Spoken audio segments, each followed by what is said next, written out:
Salut, salut, j'espère que vous allez bien. Moi, je vais très, très, très bien, la famille. On va tenter de débriefer la victoire du Barça 2-0 face à Osasuna de Pamplone. C'était un très, très, très bon match. Franchement, dans la globalité, je suis satisfait de ce qu'a proposé l'équipe, surtout défensivement, même si en face, c'était une équipe, on va dire, c'est une petite écurie, hein, les gars, hein, les équipes comme Osasuna, etc. Mais on a une équipe qui n'a pas beaucoup souffert défensivement aujourd'hui parce qu'on a laissé très peu d'espace. Et ce qu'il faut noter, parce que je vois, il y a des gens, j'ai vu des gens se plaindre que ouais, machin, 45 minutes contre Osasuna, même pas un but. T'as une équipe qui a 91% de précision de passe en première mi-temps. T'as je ne sais combien de tirs cadrés, des corners, des actions.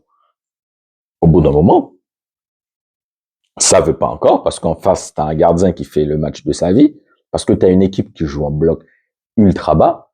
Donc au bout d'un moment, c'est normal que tu sois patient, c'est normal que ça vienne à un moment donné. Tu as une équipe qui attend pour jouer que en contre, mais sauf que tu as un pressing qui leur laisse pas le temps. Et défensivement, t'as pas Koubarsi et Gérard Martin qui courent dans le sens contraire, qui doit courir dos à leur camp à chaque fois. Donc oui, c'est pas la même chose. Première mi-temps assez, on va dire, assez typique des équipes de la Liga qui jouent contre le Barça, qui jouent bloc très bas, qui défendent, etc. Des actions Lamine Yamal isolées, parce que ça, je n'arrête pas de le dire.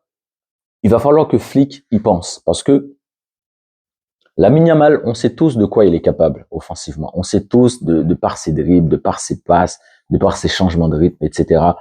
Mais on rentre dans quelque chose qui devient tellement stéréotypé où tu as Yamal isolé à droite contre deux, trois défenseurs. C'est comme ça, 8 actions sur 10.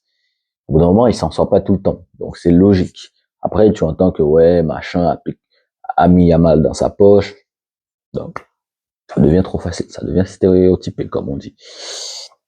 Mais de sa part, c'était quand même un très bon match. Il finit homme du match, faut se le rappeler. Rafinha à hauteur d'un doublé qui, selon moi, aurait dû être l'homme du match, parce que c'est quand même il met un doublé, il donne la victoire à l'équipe. Pedri, très bon match au milieu de terrain, égal à lui-même.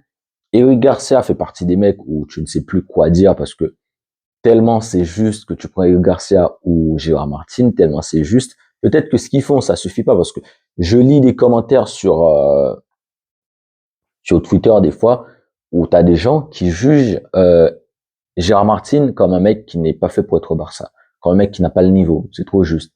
Eric Garcia, pareil. Et j'ai envie de dire à ces gens-là, vous voulez des Schlotterbeck, des je ne sais qui, mais ces mecs-là, ils sont qui? Ils ont fait quoi avec qui? C'est ça la question que tu as envie de poser à ces gens-là. Mais ils ont fait quoi avec qui? Parce que les gens, ils retiennent des noms, des machins. Bah, c'est Schlotterbeck, ça sonne bien, il est à Dortmund, il est bon. Tu vois? Je dis pas que Gérard Martin est fait pour rester au Barça, machin titulaire jusqu'à pendant 10-15 ans. Hein. Peut-être qu'il te prouvera que c'est ça qui doit être. Parce que Gérard Martin, encore une fois, je vous le rappelle, arrière latéral de formation. Que Hansi Flick a inventé une vie, une carrière dans un monde parallèle où il est défenseur central, ou même des gens l'appellent Gérard Maldini. Mais on ne sait pas ce que ça va donner. Moi, j'ai horreur de ces gens qui me disent, parce que le mec, à chaque fois, il fait un bon match. Ah ouais, mais c'est contre un tel, ça suffit pas. Ah, mais c'est, non, au bout d'un moment, faut arrêter le délire. Faut arrêter le délire. Schlotterbeck, le seul souvenir dont j'ai de Schlotterbeck, c'est un fameux match contre le PSG, ou même deux fameux matchs contre le PSG. Mais au bout d'un moment, faut pas se leurrer. Hein. Le PSG, les mecs, ils auraient été juste on va dire juste devant les buts, Schlotterbeck, on aurait oublié parce que Dortmund, ils se seraient mangé je ne sais combien de buts. Hein. Donc au bout d'un moment, faut arrêter.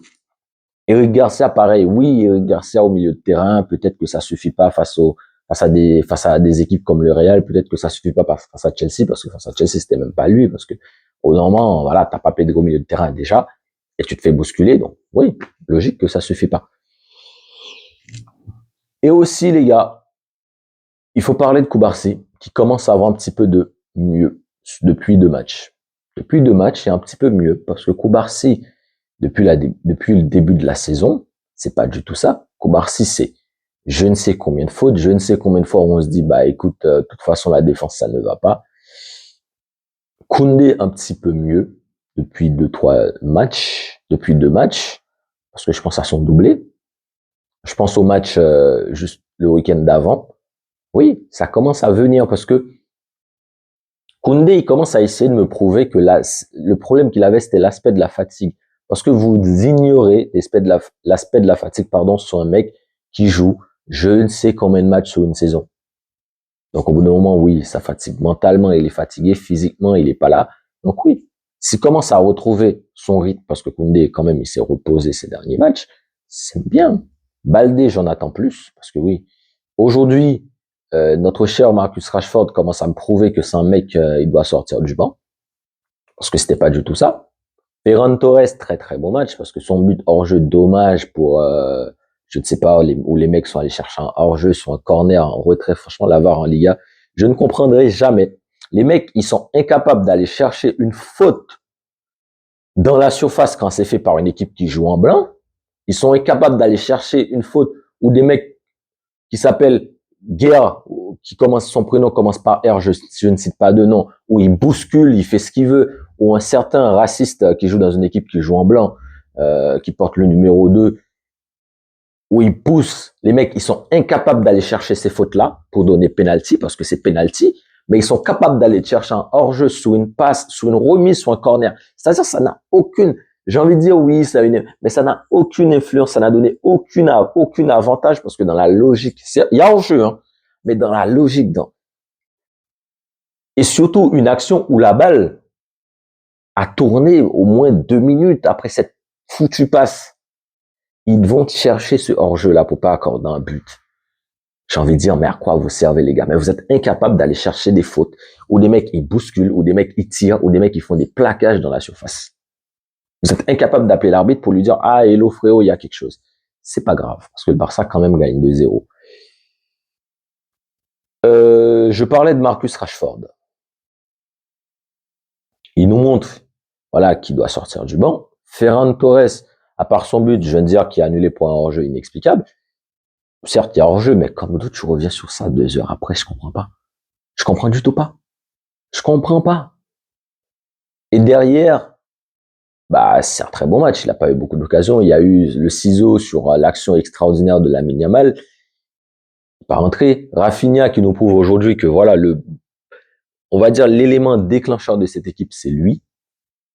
Le mec qui porte cette équipe, c'est lui. Il faut pas le nier. On ne peut pas le nier. Et aujourd'hui, on a été sur quelque chose de royal. C'était un rêve de voir cette équipe-là jouer de cette façon-là. Maintenant, oui, il y a d'autres matchs. Maintenant, il y a d'autres équipes. On va voir ce que ça va donner quand on va jouer contre le troisième. On a déjà joué contre le deuxième. Est-ce qu'on n'a pas déjà joué contre le troisième? On doit jouer contre Villarreal bientôt. On va voir ce que ça va donner quand on va jouer contre ces équipes-là. Mais, ce qu'on apporte, ce qu'on propose jusqu'ici, moi, je commence à aimer. Parce que contre Francfort, j'ai vu un match où tu as un doublé de Jules Koundé, où tu prends un but assez tôt dans le match sur une action anodine, mais quand même derrière, avec ce bloc bas là, t'as quand même été très bon, t'as quand même poussé l'équipe vers son but, t'as quand même peu subi, même si contre Francfort t'as un peu plus subi qu'aujourd'hui parce que c'est quand même Francfort, c'est quand même la Ligue des Champions, mais tu commences à retrouver quelque chose dans cette équipe. Et quand Hansi Flick il a dit vous allez voir notre Barça, je ne sais pas est-ce que parce que lui au fond de lui ou dans sa tête il trouvait que ses joueurs étaient mieux physiquement, parce que physiquement ça se joue là-dedans, ton pressing, tes machins, tes déplacements sur le hors-jeu, tout ça se joue comme ça. Mais, et le Barça, on commence à voir que de match en match que le piège du hors-jeu, parce que le piège du hors-jeu, pourquoi tu le vois souvent?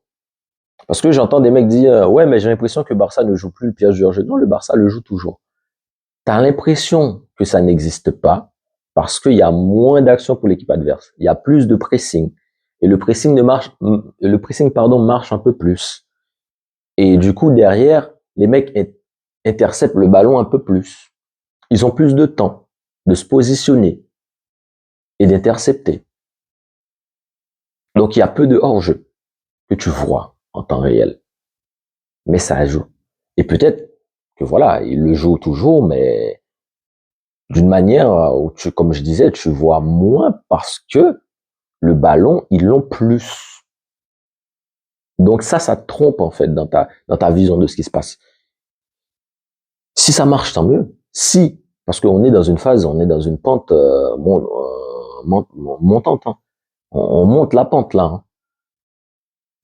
Et donc, on va avoir une équipe qui, défensivement, offensivement, ça va être plus costaud.